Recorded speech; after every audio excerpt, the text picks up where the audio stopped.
নমস্কার বন্ধুরা, welcome to Mauj mix and match. আজকে আমি আপনাদেরকে একটা নতুন রেসিপি করে দেখাবো, যেই রেসিপিটা এক এক জায়গায় এক এক রকম নামে পরিচিত। আমি যেখানে থাকি সেখানে এই রেসিপিটার নাম চিকেন প্যান্থ্রাস। আবার কোনো কোনো জায়গায় এই রেসিপিটাকে বলা হয় চিকেন ফ্রাইড রোল। তাই নানা জায়গায় নানা রকম ভাবে বলা হয়। তাই এই রেসিপি আপনাদের জায়গায় কি বলা হয় আমি জানি না। আমি আজকে চিকেন প্যান্থ্রাসই করে দেখাচ্ছি। চলে আসুন আমাদের রেসিপি জায়গায় স্টার্ট করি। আমরা এখানে অলরেডি তাওয়াতে কিছুটা তেল গরম করতে বসিয়ে দিয়েছি। তেলটা হালকা গরম হলে আমি এর মধ্যে রেখেছি পেঁয়াজ। এই পেঁয়াজটা আমরা এর মধ্যে অ্যাড করে দেব।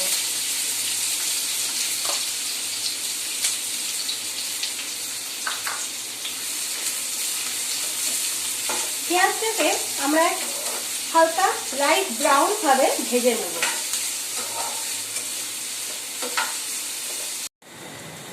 আমার পেঁয়াজটা অলরেডি হালকা লাইট ব্রাউন কালার এসে গেছে, আপনারা দেখতে পাচ্ছেন।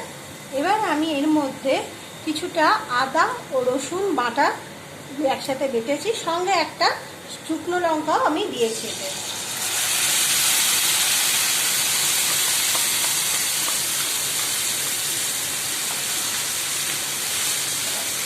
সব একসাথে আমরা ভালো করে নেড়ে চেড়ে নেব যতক্ষণ পেঁয়াজ আদা রসুনের কাঁচা কাঁচা যে গন্ধটা হয় সেই গন্ধটা চলে না যাওয়া অবধি।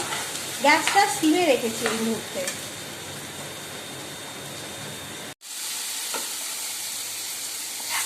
হালকা 2-3 মিনিট আমি একসাথে সবকে নেড়ে নেওয়ার পরে আমি এইখানে চিকেনটা ভালো করে মিক্সিতে গ্রাইন্ড করে ভালো করে বেটে রেখেছি। এই চিকেনের যেটা আমি এতে দিয়ে দিলাম। চিকেনটা দেওয়ার পর ভালো করে আরেকবার আমি মিক্স করে নেব সব শুদ্ধ।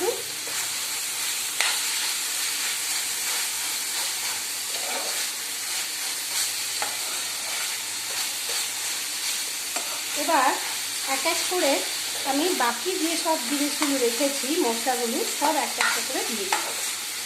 এখানে রেখেছি আমি, দেখতেই পাচ্ছেন, ধনে গুঁড়ো, জিরে গুঁড়ো, হলুদ গুঁড়ো, একটু কাশ্মীরি লঙ্কা গুঁড়ো আর লঙ্কা কুচিটা যে যার ঝাল আন্দাজ মতো দিয়ে দেবেন। আমি এগুলো সব একসাথে এর মধ্যে অ্যাড করছি।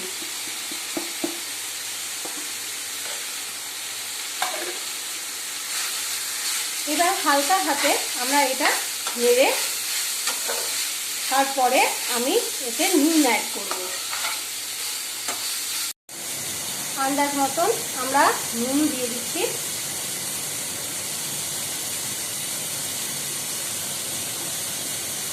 এবার একটু নেড়ে চেড়ে ভালো করে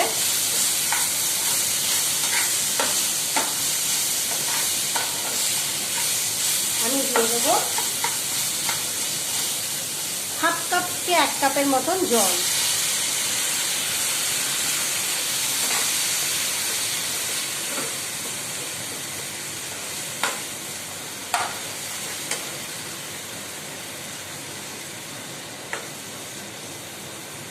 এবার আমি এতে একটা ঢাকা অ্যাড করে দেব।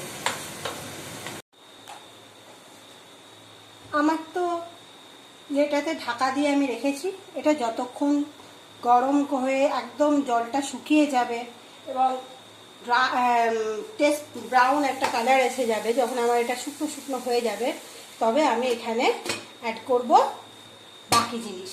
এখন এটা এখানেই থাক। আমি ততক্ষণে রেডি করে নিই আমার ব্যাটারটা। আমি এখানে নিয়েছি ময়দা কিছুটা, আর ময়দার মধ্যে দিয়ে দেবো স্বাদ অনুযায়ী কিছুটা নুন দেওয়ার পরে আমি একটা ডিম নিয়ে নিয়েছি। এই ডিমটা দিয়ে দিই। ডিম দেওয়ার পর আমি একে সামান্য জল দিয়ে একটা না মোটা না খুব পাতলা একটা ব্যাটার তৈরি করে নেব।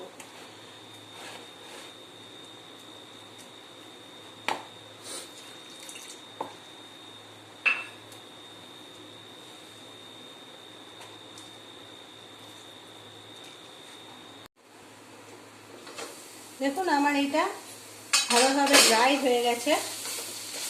এবার আমি এই গ্যাসটা অফ করে এটাকে এই প্লেটে বার করে নিই কিছুক্ষণ হালকা ঠান্ডা হয়ে যাওয়ার জন্য।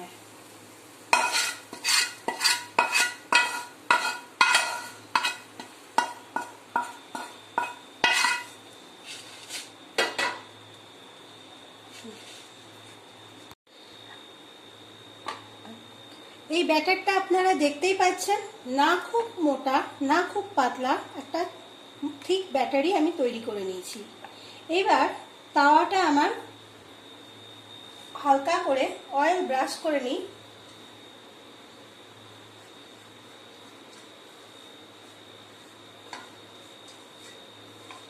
অয়েলটা ব্রাশ করে নেওয়ার পর আমি একটু একটু করে এই ব্যাটারটা এর মধ্যে দিয়ে দেবো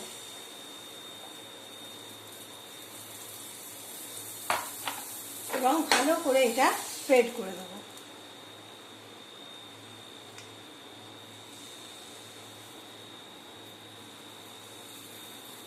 দেখুন আমি এমনি করে স্প্রেড করে দিয়েছি।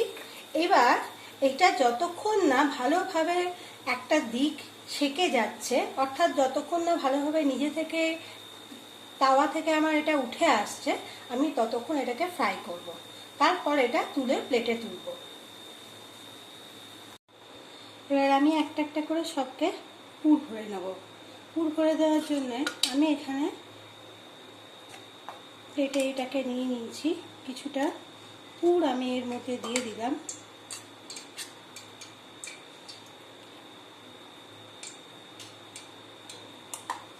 পুরটা দেওয়ার পর আমরা এইভাবে ভাঁজ করব, দুটো সাইডকে ফোল্ড করে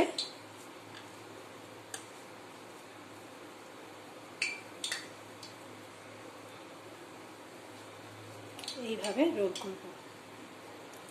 এবার আমি রোলটা করার পরে এটাকে একটু ডিমের গোলায় ডুবিয়ে নেব।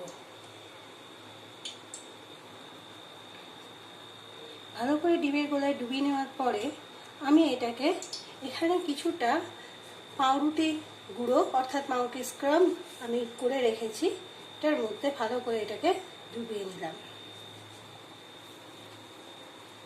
মুখটা ভালো করে বন্ধ করে দেবেন, সাইডগুলো যেন খুলে না যায়, তাহলে পুরটা বেরিয়ে যাবে।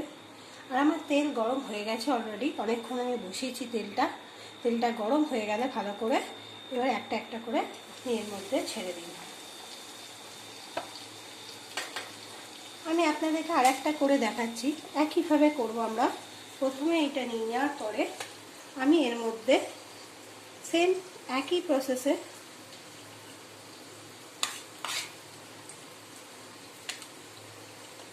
পুর অ্যাড করে দিলাম। পুর দেওয়ার পর সাইড দুটো ফোল্ড করে জাস্ট এইভাবে রোল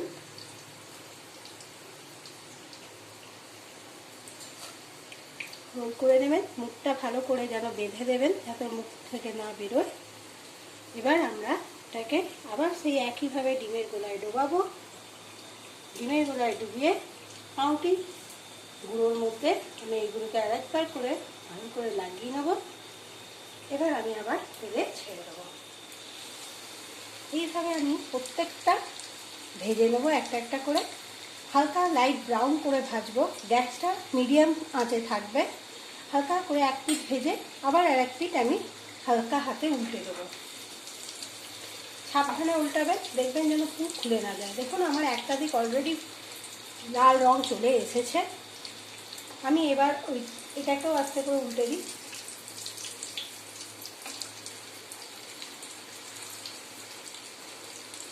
এবার হালকা প্রেস করে করে আমরা ভালো করে পুরো এটা ভেজে একটা একটা করে প্লেটে তুলে নেব। আমি প্লেটে তুলে আপনাদেরকে তারপর দেখাচ্ছি।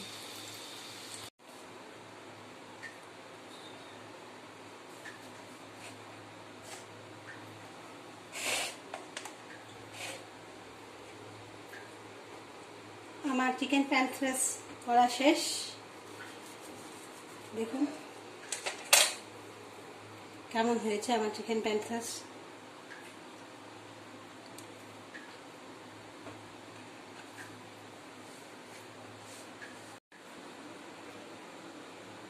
নমস্কার বন্ধুরা, তাহলে আজকে আমার এই চিকেন ফ্রেঞ্চ ফ্রাইস আপনাদের কেমন লাগলো আপনারা নিশ্চয়ই আমাকে কমেন্ট সেকশনে জানাবেন। লাইক, শেয়ার ও সাবস্ক্রাইব যেন আমার চ্যানেলটা অবশ্যই করবেন। আপনাদের সকলের ফিডব্যাক পাওয়ার জন্য আমি অপেক্ষায় থাকবো। Thank you.